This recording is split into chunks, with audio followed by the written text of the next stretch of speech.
Right now on KREM 2 News at noon, Iran has hours left before President Trump's deadline to reach a deal to reopen the Strait of Hormuz. How the Iranian president responds to threats.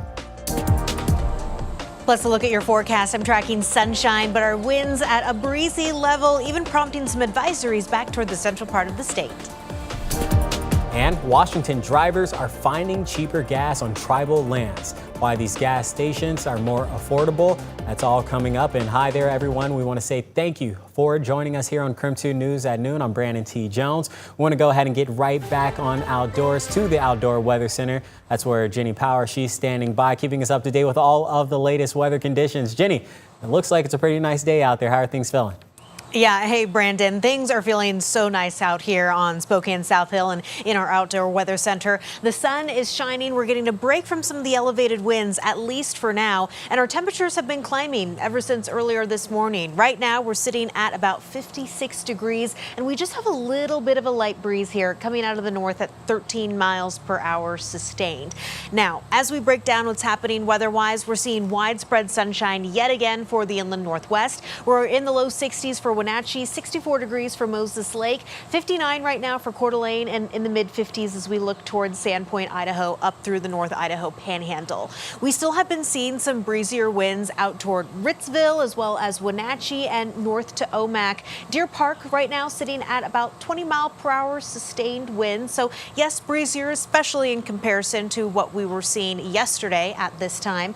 We do still have some wind advisories in place, primarily impacting the Waterville Plateau and then stretching a little bit up into the Okanagan Valley, as well as towards southeast Washington, where we could see wind gusts still up to about 45 miles per hour through early afternoon. So that is something that we're still watching out for.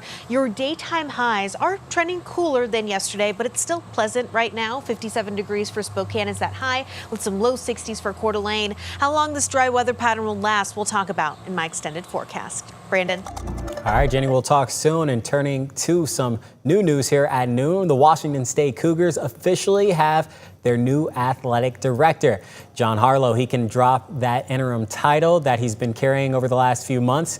That's because WSU President Betsy Canwell has selected Harlow to serve as WSU's Vice President and Director of Athletics. Harlow has served as interim athletic director since November 12th of 2025 last year. He becomes the 16th leader of Cougar athletics here in school history. Harlow has more than 5 years of experience at WSU and 15 years in collegiate athletics. Earlier today, a house fire displaced 5 people living near Gonzaga. Spokane Fire Department says the fire started at the back porch of one home and spread to a second home. The fire is now out and no one was injured. We'll keep you updated while investigators determine the cause of the fire. Turning back now to some of the national news we were telling you about. President Trump said Iran has until 5 o'clock our time to reopen the Strait of Hormuz. Overnight, Iran's president wrote on social media that he, along with millions of other Iranians, are ready to sacrifice their lives for their country. Natalie Brand has the latest.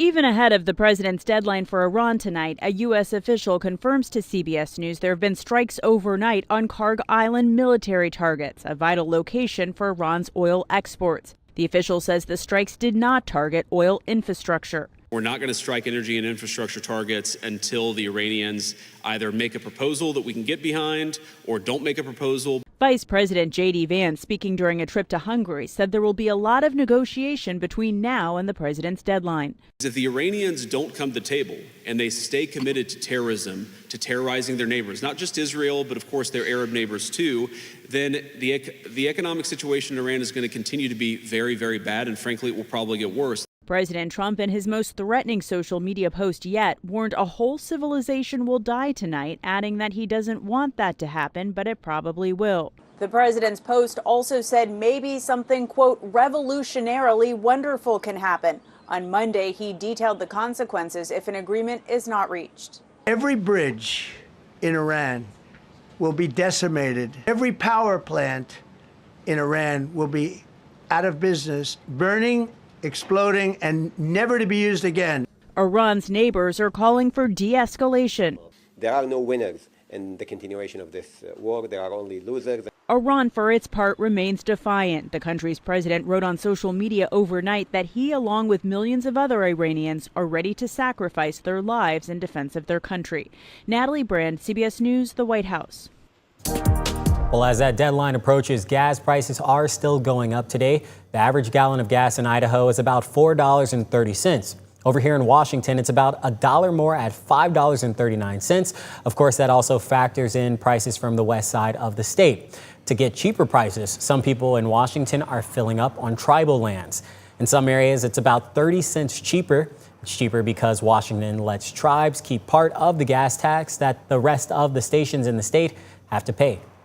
Yeah, I come here usually once, maybe twice a week. 'Cause I drive pretty far for work, so and it's the cheapest place around, so there's no reason not to come here.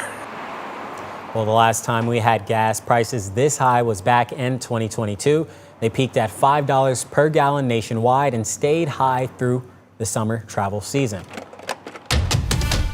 Well, the Idaho man accused of threatening law enforcement online and then smashing windows at the Cooney County Sheriff's Office was in court yesterday.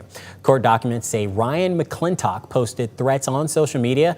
He posted about a show of force against law enforcement. Then he smashed several windows at the county jail Saturday night. Police say McClintock admitted he wanted to, quote, incite fear and prove a point about what he called a local law enforcement cover-up. Well, what he did was alarming, but what he said was very alarming. And the comments were directed, though, to sort of prominent people in the community, our local sheriff, local law enforcement, pastors of two well-known churches. And I think that, again, and certainly didn't manifest any means to carry out what he said, but what he said was alarming. Well, the damage to the sheriff's office windows was more than $1,000. A judge set McClintock's bond at $200,000. He's facing 2 felonies, malicious injury to property and terroristic threats.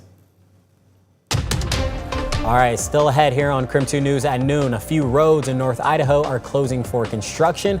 We'll explain how this will impact traffic coming up.